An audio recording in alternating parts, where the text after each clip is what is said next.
Assalamu alaikum wa rahmatullahi ta'ala wa barakatuhu. You all welcome to my channel. I hope all of you are doing well.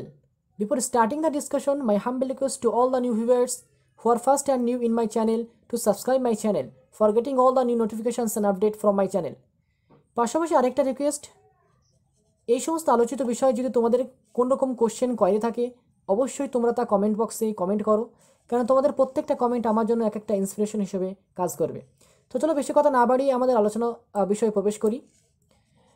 আজকে আমরা আলোচনা করব আন-নাকদু feel আসরিল হাদিস, অর্থাৎ আধুনিক যুগে ক্রিটিসিজম বা সমালোচনামূলক সাহিত্য। তার প্রথম ক্রিটিক নাকিদ আশ-শাইখ হাসান আল মারসুফি আল মিসরি এর জীবনীর ওপর। তোমরা দেখতে পাচ্ছ হাসান আল মারসুফি আল মিসরি, তার জন্ম হয় 1810 খ্রিস্টাব্দে, তার মৃত্যু হয় 1889 খ্রিস্টাব্দে। হুয়া শাইখ হাসান বিন আহমদ আল মারসুফি আল মুকান্না বি আবি হালাওয়া, এটা তার সম্পূর্ণ নাম। তার আসল নাম কি ছিল? হাসান। তার পিতার নাম আহমদ এবং তার উপনাম ছিল আবু হালাওয়া।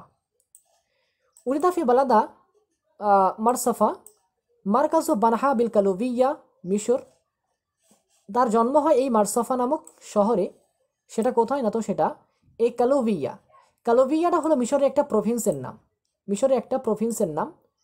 সেই প্রভিন্সের বা যেটাকে বলা হয় গভর্নরেট, তার অন্তর্গত যে বানহা একটা শহর, তারই অন্তর্গত এই মারসাফা নামক জায়গাটা রয়েছে। সেখানেই হাসান আল মারসুফির জন্ম হয় 1810 খ্রিস্টাব্দে। এটা মনে রাখতে হবে।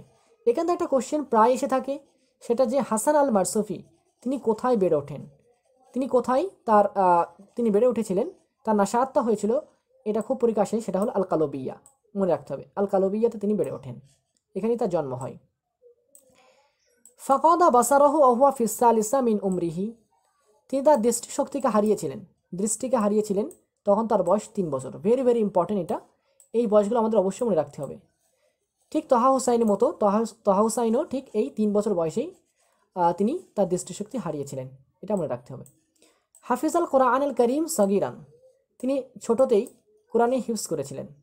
দারাসা ও তাআল্লামা ফিল আজহার, তিনি আজহার ইউনিভার্সিটিতে পড়াশোনা করেছিলেন। হুয়া শাইখুল উদাবা ফি আসরি আল খিদিব ইসমাইল, এটা খুব ইম্পর্টেন্ট যে তৎকালীন সময়ে যে মিশরের শাসক এই যে খিদিব ইসমাইল, তার সময়কার তিনি কি ছিলেন না, তো শাইখুল উদাবা তাকে বলা হতো। এটা খুব ইম্পর্টেন্ট, ভেরি ভেরি ইম্পর্টেন্ট, যে খিদিব ইসমাইলের সময়কার যিনি শাইখুল উদাবা ছিলেন তিনি হলেন হাসান আল মারসুফি বা হুসাইন আল মারসুফি। এই হাসান আল মারসুফি, ইনাকে হুসাইন আল মারসুফি বলা হয়। কোথাও কোথাও হাসান আছে, কোথাও কোথাও ইনাকে হুসাইন আল মারসুফি বলে ডাকা হয়, বলা হয়েছে। এবার দেখো, হুয়া আউয়ালু উস্তাজি বি আজহার, তিনি এই আজহার ইউনিভার্সিটির প্রথম উস্তাদ ছিলেন আরবি বিভাগের, আরবি এই সাহিত্যের। ও তারিখেহি, এবং তার লিটারেচারের, তার হিস্ট্রির।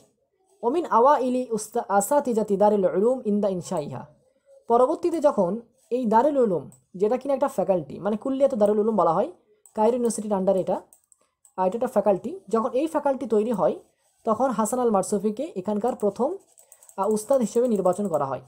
এবং সেই সময় তিনি এই আজহার ইউনিভার্সিটিতে আগে যেখানে তিনি তাদরিস দিতেন, সেই তাদরিস করা অর্থাৎ শিক্ষকতা তিনি ছেড়ে দিয়ে এই দারুল উলুমে তিনি নিয়োজিত হয়েছিলেন। ইউদাররিসু বিল আজহার আন-নাহু ওয়া মুগনিল লাবিব, এই দুটো সাবজেক্ট ছিল মূলত, এই দুটো বিষয় বা কিতাব এই ইবনে হিশামের। তিনি এই দুটো বিষয় বা কিতাব তিনি পড়াতেন এই আজহার ইউনিভার্সিটিতে। ওয়াকুতুবা আলামিল বালাগা, এবং বালাগাতের অনেক কিতাব তিনি পড়াতেন আজহার ইউনিভার্সিটিতে, এবং সেই সঙ্গে প্রাচীন কবিদের দেওয়ান পড়াতেন, দাওয়াবিনা মুতাকাদ্দিমিশ শুআরা। মিন তালামিজহি, তার তালামিজ বা তার যে ছাত্র ছিল, খুব ইম্পর্টেন্ট এটা, দুজন বিখ্যাত আধুনিক কবি, একটা হলো মাহমুদ সামি আল বারদি, দ্বিতীয় হলো আহমদ শাওকি বেগ। এই হাসান আল মারসুফি বা হুসাইন আল মারসুফি তার ছাত্র ছিল। ইওয়াদ্দু শাইখ হাসান আল মারসুফি আহাদু মুমাসসিলিল মাদ্রাসা আল ইহইয়া, ভেরি ইম্পর্টেন্ট এটা, যে তিনাকে প্রথম এই মাদ্রাসাতুল ইহইয়ার প্রথম প্রতিনিধি বা ডিরেক্টর হিসেবে ধরা হয়। ওহুয়া ইয়ারফাদু আত তারিফ আল আরজি আল ইশের, it is also very very important. এবং তিনি প্রথম ছিলেন যিনি কিনা এই কবিতার এই যে প্রসোডিক যে একটা ডেফিনিশন কবিতার, সেটাকে ইনকার করেছিলেন, অস্বীকার করেছিলেন। এবং একটা পরবর্তীতে একটা তারিফ তিনি দিয়েছিলেন এর, সেটাও একটা ইম্পর্টেন্ট। এবার আমরা তার মুআল্লাফাতগুলো সম্পর্কে পড়ে নেব, যেগুলো খুবই ইম্পর্টেন্ট, অনেক পরীক্ষাতে এইগুলো প্রায় এসে থাকে। দেখো, আল ওসিলাতুল আদবিয়্যা ফিল উলুমিল আরবিয়্যা, তার প্রথম যে মুআল্লাফা সেটা কি না, তো ওসিলাতুল আদবিয়্যা ফিল উলুমিল আরবিয়্যা। এটা নাকতের একটা গ্রন্থ, যেটা কিনা যার মধ্যে দুটো পার্ট আছে। এবং মনে রাখতে হবে এই গ্রন্থটা প্রথম, তার যে তাবাআতুল উলা, সেটা প্রথম প্রকাশিত হয়, সদর হয় 1875 খ্রিস্টাব্দে।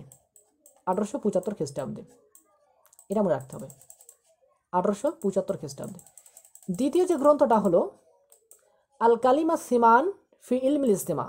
এটা খুব ইম্পর্টেন্ট একটা গ্রন্থ, যে কিতাবটাকে গণ্য করা হয় না তো কিসের, এই যে মিনাল কুতুব আল উম্মাহাত ফি ইলমিদ দালালা আসিয়াসি, যেটা এই বিষয়ে, এই পলিটিক্যাল এই বিষয়ে এটাকে উম্মাহাতুল কুতুবের মধ্যে গণ্য করা হয়। তার এই কিতাবটা আল কালিমা সিমান ফি ইলমিল ইজতিমা, সোশ্যাল সায়েন্সের যে মূল্যবান কথাগুলো নামে যে গ্রন্থটা, সেটা খুব ইম্পর্টেন্ট একটা গ্রন্থ। এতে তিনি জাতি, সরকার, বিভিন্ন জাস্টিক, জুলম, সিয়াসাত, হুররিয়া, শিক্ষা, এডুকেশন, সমস্ত কিছু বিষয়ে তিনি এই গ্রন্থ রচনা করেছেন। এবং এই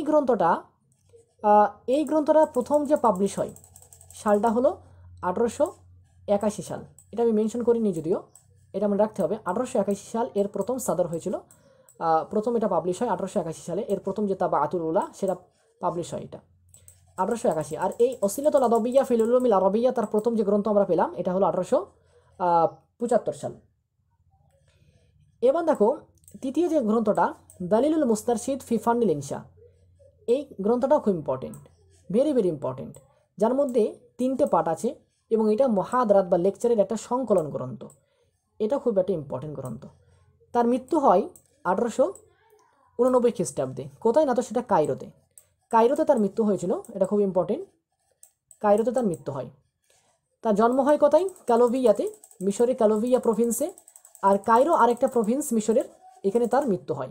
তার আজকের আলোচনাতে যে ইম্পর্টেন্ট তথ্যগুলো আমরা পেলাম সেগুলো কি না, তো হাসান আল মারসুফির সম্পূর্ণ নাম কি? তিনি হলেন শায়েখ হাসান বিন আহমদ বা হুসাইন বিন আহমদ আল মারসুফি, যার উপনাম ছিল আবু হালাওয়া। তার জন্ম হয় 1810 খ্রিস্টাব্দে মার্সোমো নামক শহরে, যেটা কালোভিয়া প্রভিন্সের অন্তর্গত। তিনি 3 বছর বয়সে তার দৃষ্টিশক্তি হারান। ছোটতে তিনি কোরআনে হিফজ করেছিলেন। তিনি প্রথমে আজহার ইউনিভার্সিটির একজন শিক্ষক ছিলেন। তার পরবর্তীতে তিনি এই দারুল উলুম বা কুলিয়াত দারুল উলুমের প্রথম উস্তাদ নিযুক্ত হন। তার ছাত্রদের মধ্যে আছেন মোহাম্মদ সামি আল বারদি, আহমদ শাওকি বেগ, এবং তিনি প্রথম মাদ্রাসাতুল ইহইয়া এর মুমাসসিল, একজন অন্যতম মুমাসসিল ছিলেন। এবং সঙ্গে সঙ্গে ভেরি ইম্পর্টেন্ট যে তথ্যটা, সেটা হলো তিনি এই তারিফুল আরাউজিল ইশের কবিতার যে প্রসোডিক যে ডেফিনিশন, সেটাকে তিনি ইনকার করেছিলেন। তার বিখ্যাত কিতাব 3টে, আল ওসিলাতুল আদবিয়্যা ফিল উলুমিল আরবিয়্যা, এবং আল কালিমা সিমান ফি ইলমিল ইজতিমা, এবং তৃতীয় হলো দালিলুল মুস্তারশিদ ফি ফান্নিল ইনশা। তার মৃত্যু হয় কায়রো শহরে 1889 খ্রিস্টাব্দে। তো আজকে এই পর্যন্তই। Thank you so much for watching this video. আসসালামু আলাইকুম ওয়া রাহমাতুল্লাহি তাআলা ওয়া বারাকাতুহু।